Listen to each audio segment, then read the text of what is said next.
जय हिंद दोस्तों। और इस वीडियो के साथ हम कंटिन्यू करेंगे अपने हिस्ट्री के लेक्चर्स को। कुछ टाइम का पॉज लग गया था, उसके लिए मैं माफ़ी चाहता हूँ। एक्चुअली मेरी तबीयत थोड़ी सही नहीं थी, इसके बाद फेस्टिव सीज़न आ गया, इस वजह से थोड़ा ब्रेक लंबा हो गया। बट अगेन हम कंटिन्यू करेंगे। और देखिए, हमने काफ़ी कुछ डिस्कस किया है। उम्मीद है आपने उन वीडियो लेक्चर्स का लाभ लिया होगा और आपको बेटर अंडरस्टैंडिंग मिली होगी हिस्ट्री के रिगार्डिंग। और अब आप प्रीवियस ईयर क्वेश्चन जब आप अटेम्प्ट कर रहे हैं तो डेफिनेटली आपको पहले से ज़्यादा कॉन्फिडेंस फील हो रहा होगा। क्यों? क्योंकि हम साथ में प्रीवियस ईयर क्वेश्चन भी करते हैं और आप क्वेश्चंस की प्रैक्टिस ज़रूर करें। इसके लिए बहुत सारे मार्केट में टेस्ट सीरीज आते हैं। आप ऐसा ना सोच के चलें कि उन क्वेश्चन से डायरेक्टली आपको क्वेश्चन एग्जाम में देखने को मिलेंगे। हो सकता है कुछ देखने को मिल भी जाए, बट उसका मेन मोटिव ये होना चाहिए कि आप जब क्वेश्चन सॉल्व कर रहे हैं तो क्या आप उस अप्रोच के साथ, उस माइंडसेट के साथ उस क्वेश्चन को समझ पा रहे हैं या नहीं। ये चीज़ ही बहुत ज़्यादा मैटर करेगी। और हिस्ट्री के लिए जैसा कि हम अभी थीम्स एनसीईआरटी वाली हिस्ट्री को डिस्कस कर रहे हैं, और सिविल सर्विसेज के लिए मान करके आप रख सकते हैं कि अब जो है यहाँ से भी क्वेश्चन अच्छे खासे देखने को मिलेंगे। तो यही है। और इसके अलावा सीडीएस के लिए तो सबको पता है, सीडीएस, एनडीए, सीएपीएफ, इनके लिए तो वन स्टॉप सॉल्यूशन वाली बुक्स आप कह सकते हैं इन बुक्स को। क्योंकि अगर हम दूसरे स्टैंडर्ड बुक्स की बात करें जिनमें काफ़ी ज़्यादा पेजेस हैं, नंबर ऑफ पेजेस ज़्यादा है, नंबर ऑफ कंटेंट बहुत ज़्यादा है, तो उनके मुकाबले जो ये एनसीईआरटीज हैं ये काफ़ी कंसाइज हैं। तो हमने क्या क्या डिस्कस किया सेकेंड पार्ट में। सबसे पहले हमने ट्रेवलर्स वाला चैप्टर कवर किया, फिर भक्ति सूफी ट्रेडिशंस को कवर कर लिया। विजयनगर एम्पायर भी खत्म हो गया है, पिजन जमींदार भी हमने डिस्कस कर लिया। ये हमारा आखिरी अध्याय है और ये भी बहुत ज़्यादा इंपॉर्टेंट है। बहुत सारे सवाल यहाँ से भी आए हैं, तो यहाँ पे हम मुगल दरबार की बात करेंगे और यहाँ पे कुछ एक्स्ट्रा चीज़ें जो प्रीवियस ईयर क्वेश्चंस का पार्ट है उन्हें भी मैं डिस्कस करता हुआ चलूँगा। और इसके साथ ही हमारी बुक कंप्लीट हो जाएगी और उसके बाद पार्ट 3 रहेगा और एक एक करके हम पूरा का पूरा थीम्स एनसीईआरटी कवर कर लेंगे। तो अगर आपने रिवीजन किया है तो एक सवाल का आंसर करिए कि जो अकबरनामा है, अकबरनामा ये कितने पार्ट्स में था और थर्ड पार्ट को किस नाम से जाना जाता है।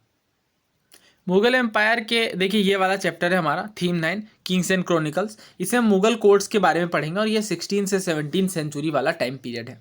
मुगल एम्पायर के जो रूलर्स है वो खुद को एक डिवाइन विल के रूप में मानते थे कि हाँ, हमें डिवाइन जो विल है, एक डिवाइन की जो इच्छा होती है उसके रूप में हमें अपॉइंट किया गया है, ताकि हम लार्ज और जो अलग अलग टाइप के पीपल हैं, हेट्रोजीनस जो ग्रुप है, इन पे हम रूल कर सके। हालांकि ये जो ग्रांड विजन है इनमें कुछ पॉलिटिकल सर्कमस्टेंसेस के साथ हमें समझना पड़ेगा। और एक जो आइडिया है, एक इम्पॉर्टेंट जो विज़न है कि जो हिस्ट्री लिखी जा रही है, डायनेस्टिक हिस्ट्री जिसे हम कहते हैं, जो एक रूलर की बायोग्राफी से संबंधित लिखी जाती है, इस माध्यम से भी हम इस चीज़ को बेहतर ढंग से समझ पाएंगे। और जो मुगल किंग्स हैं, चाहे हम बात कर लें अकबर की, शाहजहाँ की, इवन औरंगजेब के टाइम पे भी हम देखते हैं कि बहुत सारे जो हिस्टोरियन से इतिहासकार हैं इन्हें खुद ही मुगल किंग्स के द्वारा कमीशन किया जाता था कि आप बायोग्राफीज लिखिए, अकाउंट्स लिखिए। और इसका बहुत सारा रीज़न भी है, बट मेरे ख्याल में जो एक इम्पॉर्टेंट रीज़न रहता होगा वो ये भी रहता होगा कि आने वाला जो समय है उसमें भी लोग उस पर्टिकुलर टाइम पीरियड में सिचुएशन को समझ सकें। तो ये जो अकाउंट्स लिखे जाते थे इनमें इवेंट्स वगैरह लिखा जाता था, ना केवल इवेंट्स थे बल्कि इसके अलावा बहुत सारे रिकॉर्ड्स भी होते थे और डाटा वगैरह भी बहुत सारे थे। जैसे हम अकबरनामा में, आईने अकबरी में, इनमें देखते हैं कि बहुत सारे जो फैक्चुअल डाटा हैं, ख़ास तौर से कि किस चीज़ की वैल्यू क्या होनी चाहिए, रेट, प्राइसेस, बहुत सारी चीज़ों के डाटा देखने को मिलते हैं। जो मॉडर्न हिस्टोरियन हैं, ये जो इंग्लिश में लिखते हैं, खास तौर से इंग्लिश में जिन्होंने लिखा, उन्हें वो इस तरीके की जो बुक्स हैं इन्हें टेक्स्ट क्रॉनिकल्स का नाम देते हैं। क्रॉनिकल्स का मतलब वही है जो टाइम पीरियड से संबंधित टेक्स्ट हों, क्योंकि इनमें continuous chronological record of events देखने को मिलते हैं। जैसे एक डेट है, मान लीजिए लेट सपोज 1560 है, अब इसमें क्या इंपॉर्टेंट इवेंट हुए, उसके बाद फिर 1561 का टाइम पीरियड दिया जाएगा, फिर इसके इंपॉर्टेंट इवेंट्स लिखे जाएंगे। जिस तरीके से हम डायरी राइटिंग करते हैं, कुछ इस तरीके का कंटिन्यूअस क्रॉनिकल्स इवेंट देखने को मिलता है। ये जो क्रॉनिकल्स होते हैं ये नो डाउट इनमें बहुत ज़्यादा एक इम्पॉर्टेंट महत्व ये अपने आप में रखते हैं हिस्ट्री के संदर्भ में अगर हम देखें तो, क्योंकि डेट वाइज, क्रोनोलॉजी वाइज हमें चीज़ें देखने को मिलती हैं जिनसे हमारी बेटर अंडरस्टैंडिंग उस समय से संबंधित डेवलप होती है। देखिए जो वर्ड है मुगल, ये डिराइव हुआ है किस वर्ड से, किस वर्ड से? मंगोल वर्ड से, ठीक है। और मंगोल प्रेजेंट डे में कहाँ है? मंगोलिया वाला जो रीजन है वो ऑब्वियसली मंगोल वाला एम्पायर था और इससे संबंधित हम बहुत सारी चीज़ें आगे पढ़ेंगे भी। और नो डाउट आज के डेट में हम इसे एक माइटी एम्पायर के रूप में देखते हैं, जिन्होंने ऑलमोस्ट, अगर हम साउथ वाले कुछ रीजन को छोड़ दें तो ऑलमोस्ट ओवरऑल इंडिया पे रूल किया था एक टाइम पे। और औरंगजेब के टाइम पे हमें पता है कि जो मुगल एम्पायर है वो अपने मैक्सिमम एक्सटेंट पे था। तो ये जो एम्पायर का ग्रैंडियोर है ये डायनेस्टी के रूलर्स के नाम पे था, क्योंकि जो मुगल है, जो मुगल वर्ड है, ये डायनेस्टी का नाम है। कौन सी डायनेस्टी? वो डायनेस्टी है जो खुद को तिमुरिद्स बताते हैं। क्यों? क्योंकि ये तिमूर के डिसेंडेंट थे, तिमूर के ही वंशज थे, इस वजह से ये तिमुरिद कहलाते थे। और इन्हें ही मुगल या मंगोलिया वाले रीजन में रहने के कारण मुगल कहा गया। ठीक है, तो अगर हम इसे भी देखें, जैसे बाबर जो कि फर्स्ट रूलर थे, फर्स्ट रूलर मुगल डायनेस्टी के, राइट, पानीपत के युद्ध के बाद। अब ये जो बाबर हैं ये चंगेज खान से रिलेटेड थे अपने मदर के साइड से, और ये फादर के साइड से तैमूर से रिलेटेड थे। ठीक है, पैटर्नल साइड से।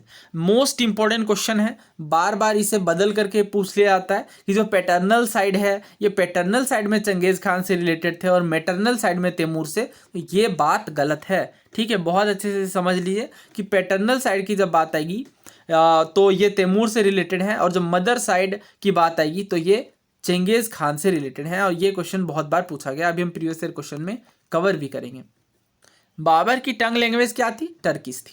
और इस तरीके से एंड रेफर डिराइजिवली मतलब mockingly to Mongols as barbaric hordes. अब देखिए एक इंपॉर्टेंट बात बताता हूँ।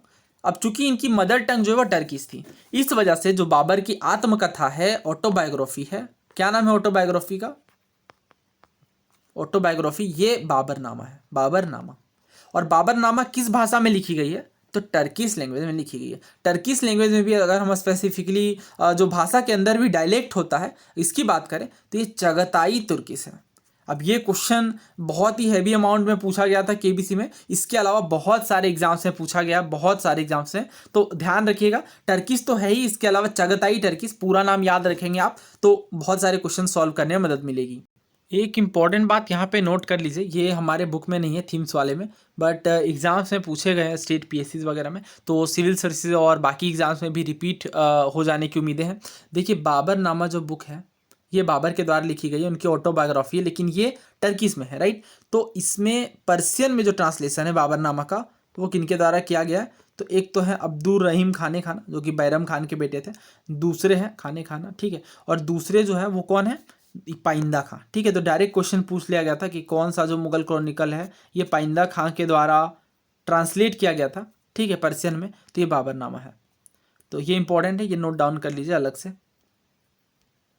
16th सेंचुरी के टाइम पे जो यूरोपियंस आए उन्होंने ये टर्म दिया मुगल, ठीक है, और जो ये ब्रांच ऑफ द फैमिली था, जो रूलिंग डायनेस्टी है मुगल, उनके नाम पे। और इसके बाद बहुत सारा जो ये वर्ड है मुगल, ये बहुत सारी जगहों में यूज़ हुआ है। रुडयार्ड किपलिंग की बुक है, पता होगा आपको, जंगल बुक, इसमें भी मोगली नाम का कैरेक्टर देखने को मिलता है जो कि मुगल से इंस्पायर्ड है, मुगल वर्ड से इंस्पायर्ड है। ये जो एम्पायर ये बहुत सारे नंबर ऑफ रीजनल स्टेट्स से भी संबंधित देखने को मिलता है। जो एम्पायर के फाउंडर है इनका नाम है जहीरुद्दीन बाबर। कई बार तो स्टेट पीएससी में नाम ही पूछ लिए जाते हैं, ठीक है, जैसे अकबर का नाम जलालुद्दीन मोहम्मद अकबर है, वैसे ही बाबर का नाम जहीरुद्दीन बाबर है। और इनका जो होमलैंड है जहाँ पे जन्म हुआ वो कौन सा जगह? फरगना। फरगना में ये 12 साल की ही उम्र में जो है ये अपने फरगना लैंड के रूलर बन जाते हैं। इसके बाद जो है ये काबुल में खुद को इस्टेब्लिश करते हैं और 1526 में इंडियन सब कॉन्टिनेंट की ओर इन्हें पुश होना पड़ता है इन सर्च ऑफ टेरिटरीज। और क्योंकि इनके जो मेंबर ऑफ क्लैन है इनकी बहुत ज़्यादा रिसोर्सेज थी, तो उन्हें सेटिस्फाई करने के लिए इन्हें और टेरिटरीज और लैंड की ज़रूरत थी। और इस तरीके से इनका जो एम्पायर हमें पता है पानीपत के प्रथम युद्ध के बाद ये अपना एम्पायर इस्टेब्लिश कर लेते हैं। लगातार 4 युद्ध जो है ये होते हैं। 1526 में जो ये पानीपत का पहला युद्ध होता है, उसके बाद खानवा का युद्ध होता है, उसके बाद 1528 में जो ये चंदेरी का युद्ध होता है, और 1529 में घाघरा, बैटल ऑफ घोघरा बोलते हैं इंग्लिश में, और 1530 में बाबर की डेथ हो जाती है। इसके बाद कौन आते हैं? तो नासिरुद्दीन हुमायूं, ठीक है। तो ये नाम है ये थोड़े आपको याद रखने हैं क्योंकि फैक्चुअल क्वेश्चन इनसे बनते हैं। और हुमायूं का जो टाइम पीरियड है वो 1530 से 40 का है रूलिंग वाला, और फिर बीच में 15 साल के लिए सूर्य इंटरेंजम आ जाता है, ये हमें पता है शेर शाह सूरी के टाइम पे। कब? 1540 से 55 के बीच, ठीक है।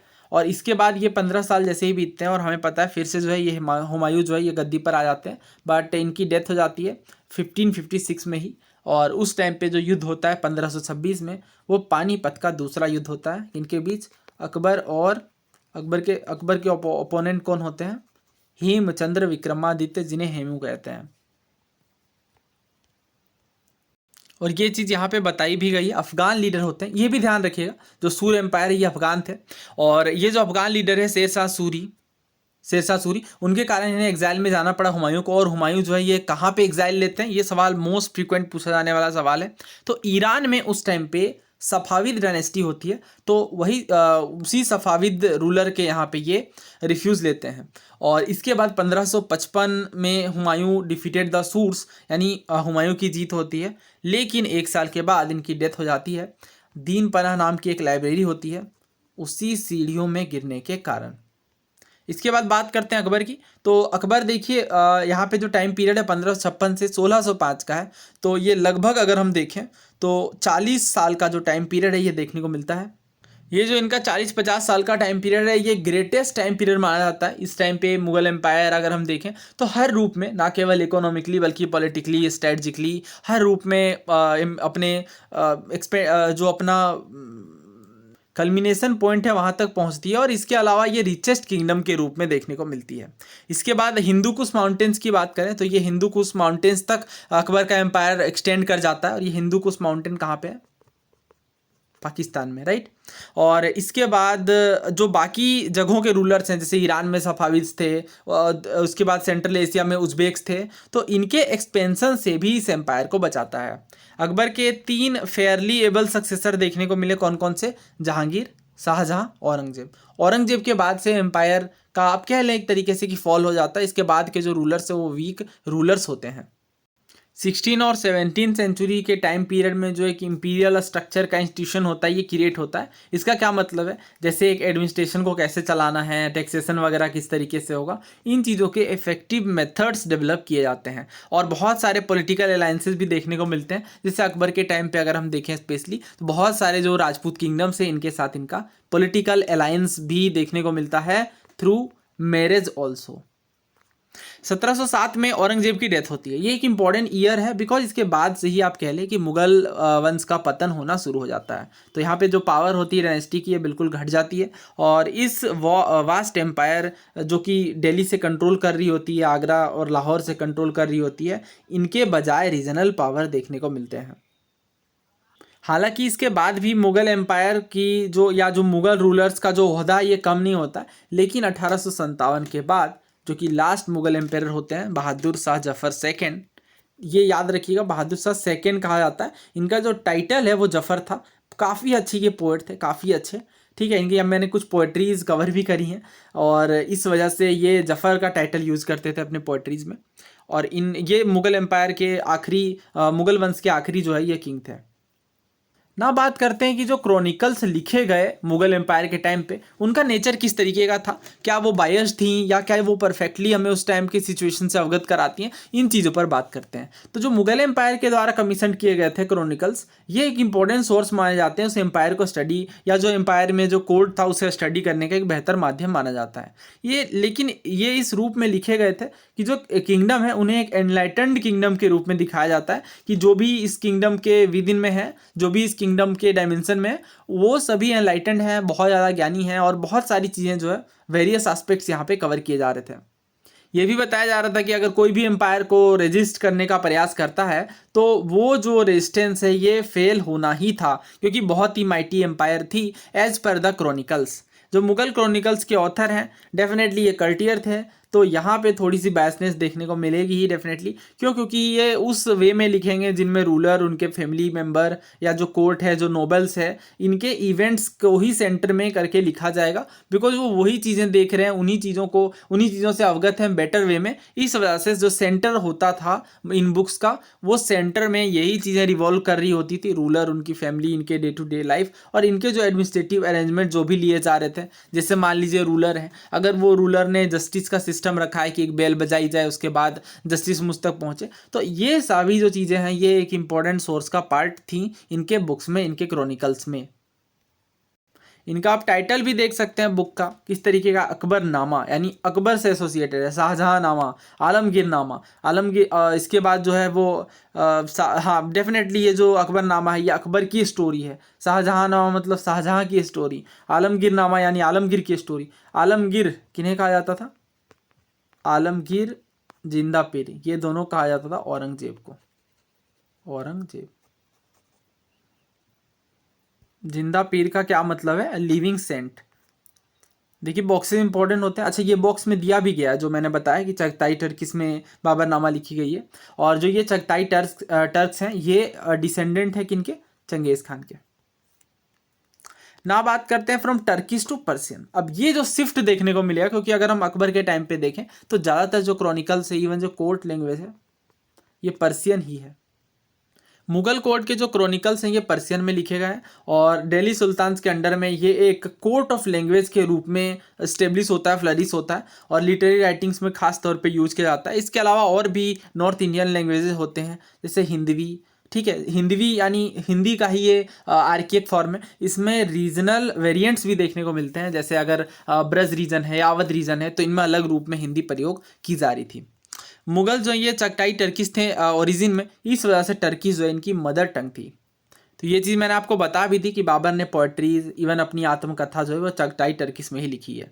अब ये अकबर ही थे जिन्होंने कॉन्शियसली प्रयास किया कि पर्शियन को जो है लीडिंग लैंग्वेज के रूप में देखा जाना चाहिए मुगल कोर्ट के अंदर, और ये जो कल्चरल और इंटेलेक्चुअल कॉन्टेक्स्ट भी होने लगे बाकी देशों के साथ, खास तौर से हुमायूं के टाइम पर अगर हम देखें तो काफ़ी बढ़िया कल्चरल और इंटेलेक्चुअल कॉन्टेक्ट देखने को मिलता है ईरान के साथ, क्योंकि ईरान के रूलिंग डायनेस्टी में ये काफ़ी लंबा शरण भी लेते हैं। इस कारण से भी ये एक रेगुलर इनके बीच का इंटरेक्शन बन जाता है, और इस कारण बहुत सारे जो माइग्रेंट्स हैं ये भी मुगल कोर्ट में पहुंचते हैं। इवन कुछ पेंटर्स काफ़ी फेमस हुमायूं के साथ आते हैं भारत मुगल कोर्ट को ज्वाइन करने के लिए। इनका नाम आप बताइएगा कमेंट में, क्योंकि अलग से मैंने मुगल पेंटिंग पर वीडियो कवर करी है और उनमें सभी इंपॉर्टेंट पेंटर्स को कवर किया है, क्योंकि काफ़ी सारे सवाल यहाँ से पूछे जाते हैं। तो पर्शियन को एक रॉयल लैंग्वेज का दर्जा दिया गया, एक लैंग्वेज ऑफ एम्पायर के रूप में देखा गया, और ये जो उन लोगों के लिए काफ़ी पावरफुल पोजीशन थी जो काफ़ी अच्छा कमांड पर्शियन लैंग्वेज में रखते थे। ये राजा के द्वारा बुलाया जाता था, रॉयल हाउस होल्ड है यानी जो बाकी मेंबर्स हैं जो राजघराने से अपना संबंध रखते हैं, जो इलीट पीपल हैं कोर्ट के दरबार के, ये लोग भी यहाँ पे पर्शियन लैंग्वेज का यूज़ करते हैं। इस वजह से ये एक इम्पॉर्टेंट लैंग्वेज बन करके उभरती है। खास तौर से जो एडमिनिस्ट्रेशन की लैंग्वेज है, जो टैक्स कलेक्ट किए जाएंगे या बाकी जो डे टू डे एक्टिविटीज़ होंगी, इनमें भी जो लैंग्वेज है पर्शियन, इनका रोल काफ़ी ज़्यादा बढ़ गया। अब जिन जगहों में पर्शियन नहीं यूज़ किए जा रहे थे वो भी बहुत ज़्यादा पर्शियन से इन्फ्लुएंस थे। Even when Persian was not directly used, it's vocabulary and idiom heavily influence the language of official records in Rajasthan and Marathi and even Tamil. तो यही बात है कि बाकी जो रीजन्स हैं उनमें भी जो टर्मिनोलॉजीज यूज़ की जा रही थी वो काफ़ी ज़्यादा पर्शियन से इंस्पायर्ड थी। क्यों? एक इकलौता जो इंपॉर्टेंट रीज़न है वो ये, ठीक है, एडमिनिस्ट्रेशन। क्योंकि जो फंक्शनरीज थे, जो अकाउंटेंट्स थे या जो क्लर्क्स थे, इन्हें सीखना ही पड़ रहा था पर्शियन, क्योंकि सभी जगहों पे पर्शियन लैंग्वेज ही ऑफिशियली यूज की जा रही थी। तो 16वीं 17वीं शताब्दी में पर्शियन लोग ज़्यादा यूज़ कर रहे थे, और पीपल 16 और 17 सेंचुरी में अगर हम देखें, came from many different regions of the subcontinent and spoke other Indian languages. Persian too became Indianized by absorbing local idioms. तो ये बात आपको समझ में आई, पर्शियन तो यूज किया जा रहा था, लेकिन बाकी क्षेत्रों में हर क्षेत्र की अपनी अपनी कुछ टर्मिनोलॉजीज होती हैं, कुछ वर्ड्स होते हैं। तो इस कारण से पर्शियंस जो है इनमें भी कुछ लोकल इडियम्स जो लोकल क्षेत्रों के हैं वो एंटर कर जाते हैं, और ये हर लैंग्वेज के साथ होता है। सबसे ज़्यादा वैसे मेरे ख्याल में हिंदी जो है ये सबसे ज़्यादा एक्सेप्टेबल लैंग्वेज है। हर तरीके के वर्ड हिंदी भाषा में एक्सेप्ट कर लिए जाते हैं। नाउ आगे देखते हैं। तो जो मुगल क्रॉनिकल्स हैं जैसे अकबरनामा, ये पर्शियन में लिखे गए। बाबर का जो मेमोर्स है यानी बाबरनामा, ये टर्किश से पर्शियन में ट्रांसलेट किया गया बाबरनामा के रूप में, राइट। तो यही चीज़ है, और ये ट्रांसलेशन देखिए नाम नहीं दिया गया कि इन्होंने ट्रांसलेट किया है, बट ये मैंने आपको बता दिया है।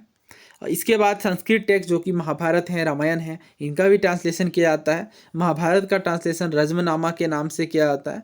ये किनके द्वारा होता है? बहुत ही फेमस और इंपॉर्टेंट सवाल है, बहुत बार पूछा गया एग्जाम्स में।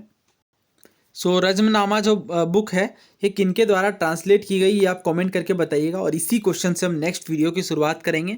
इसके बाद हम काफ़ी सारी चीज़ें डिस्कस करेंगे, ये सारे सवाल पूछे भी गए हैं किताब खाना वगैरह के बारे में। तो उम्मीद है आपको इन वीडियो लेक्चर सीरीज़ से अगेन हेल्प मिलेगी, और कमेंट करके अपने विचार जरूर रखें। और इसके साथ ही मैं सोच रहा हूँ कि काफ़ी सारे प्रीवियस ईयर क्वेश्चंस जो है 2000 आई थिंक 19 तक हमने डिस्कस किया है, इसके पीछे के जो सवाल हैं पिछले ईयर्स के, खास करके सिविल सर्विसेज के, CDS के, इन्हें फिर से कंटिन्यू करें। इस बारे में आप क्या विचार रखते हैं ये भी कमेंट करके बताएं। धन्यवाद। जय हिंद।